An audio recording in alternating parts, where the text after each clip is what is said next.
Bonjour à tous! Alors j'ai décidé sur ma chaîne YouTube de vous présenter mes livres préférés. Alors je vous présente le premier parce que le premier il peut engager à une réflexion personnelle sur justement ce qu'on a dans la tête puisqu'il s'appelle « Et dans ta tête à toi ». Il est paru à la maison d'édition Alice Jeunesse, qui est une maison d'édition bruxelloise et qui fait énormément de très chouettes livres pour les enfants. Alors, si on commençait. Et dans ta tête à toi, de Jaume Marco.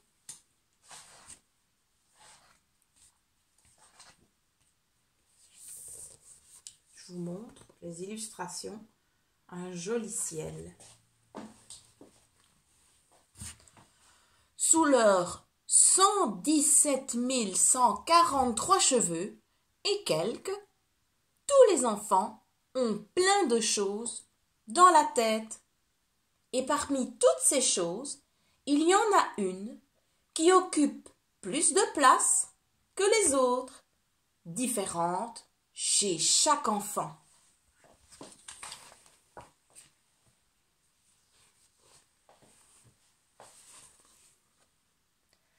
La tête de Charles est envahie par les chouettes, les éléphants, cigognes, baobabs, guépards, gazelles, orchidées, girafes, flamants roses, et goélands argentés, argousiers, coccinelles, sycomores, hippopotames.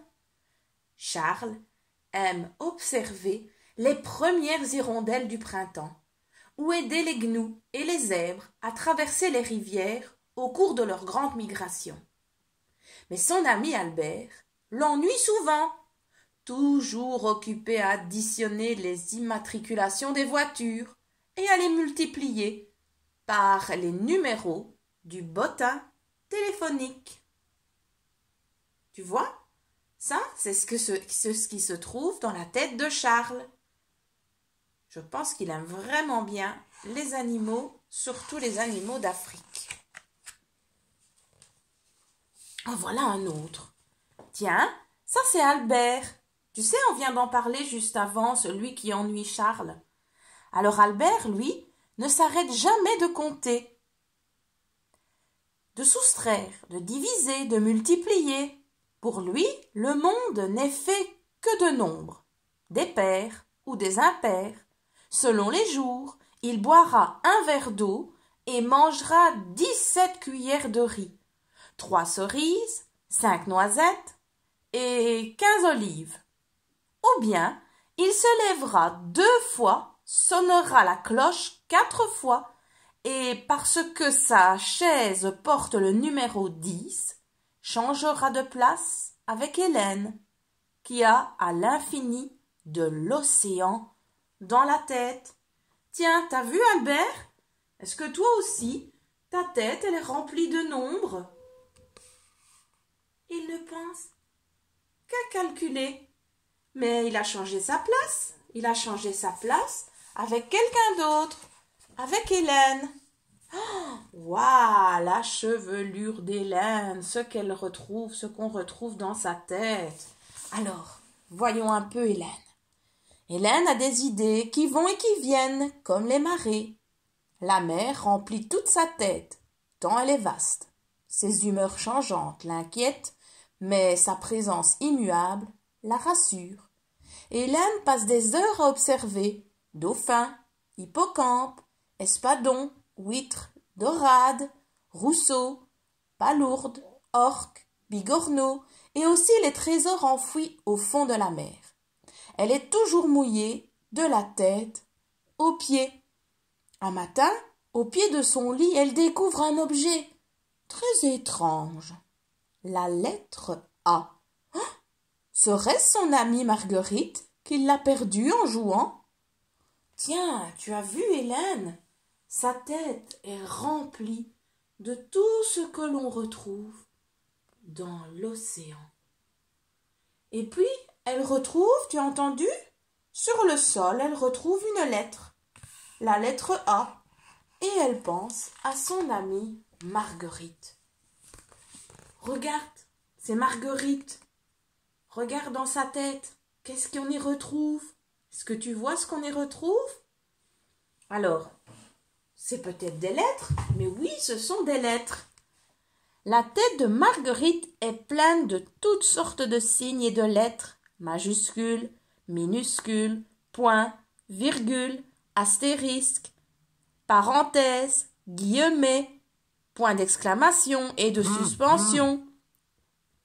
Marguerite sait bien sûr que les lettres forment des mots et que les mots peuvent être lus parce qu'elle sait déjà lire. Elle sait déjà lire et écrire. Mais ces lettres, à elle, elles voyagent dans sa tête et elle aime les laisser vagabonder. Tu sais ce que ça veut dire, vagabonder? Vagabonder, c'est voyager, aller dans tous les sens. Ce qu'elle préfère, c'est jouer avec les frères Amadeus et Pablo. Tiens, ses amis, ils s'appellent Amadeus et Pablo. Tiens, moi, ça me fait penser à deux choses. Est-ce que toi aussi? Pablo, ça me fait penser à Pablo Picasso. Pablo Picasso, parce que c'est un peintre. Et l'autre, Amadeus, Mozart. Oh, qu'est-ce qu'ils ont dans la tête, ces deux frères? Les voilà. En voilà un. Regarde, sa tête est remplie de notes de musique. Et le frère, il est bien installé. Et regarde, sa tête est remplie de couleurs. Alors, on y va.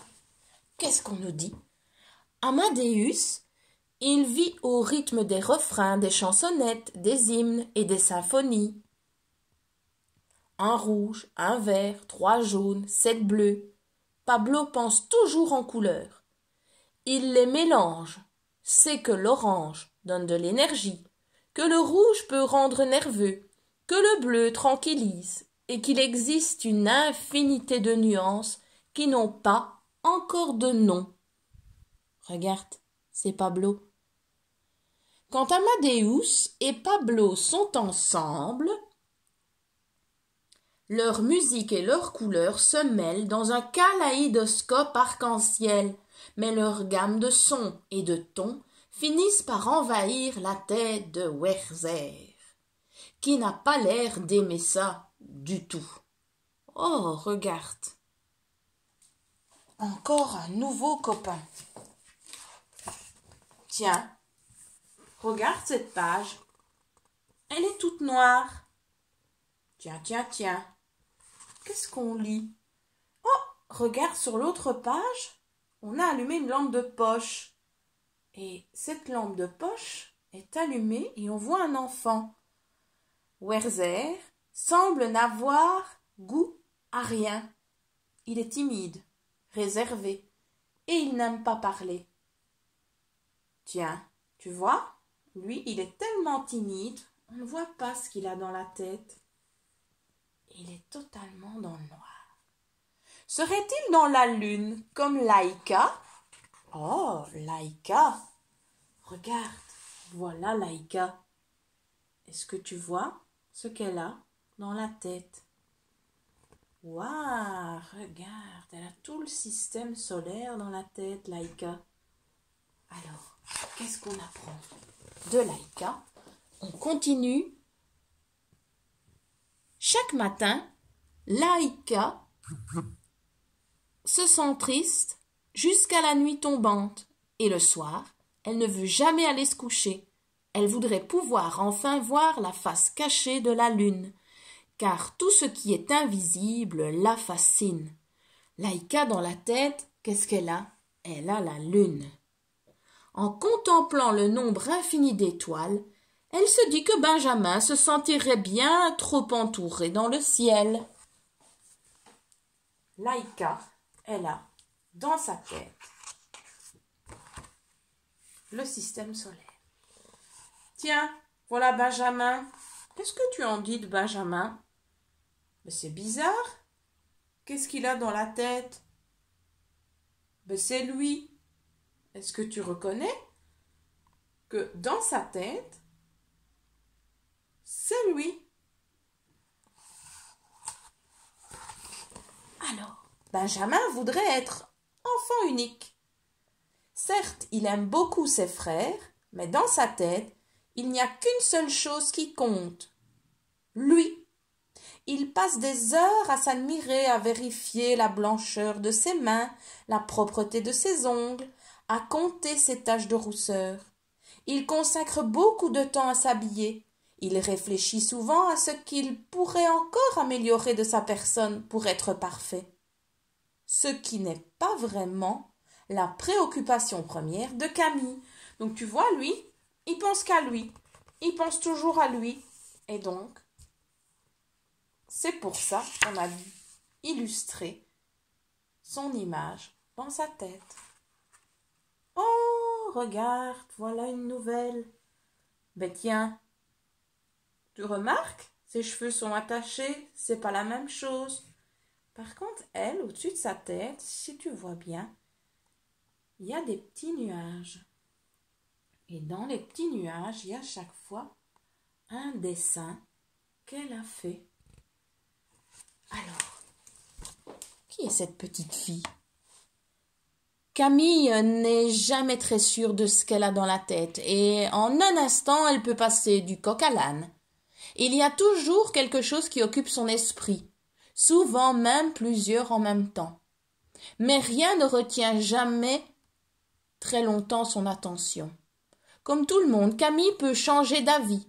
Ce qui un jour compte beaucoup pour elle, elle peut devenir moins important le lendemain. Et il arrive aussi que de petites choses se mettent à prendre beaucoup de place.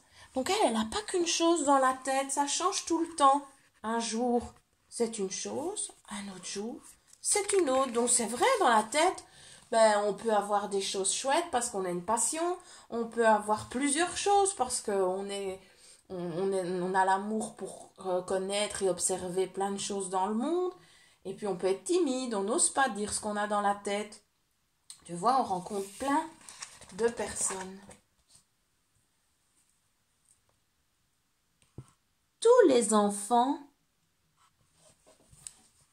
ont plein de choses dans la tête.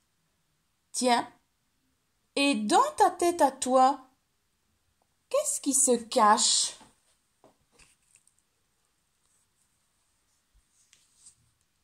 Et voilà, le livre est dans ta tête à toi.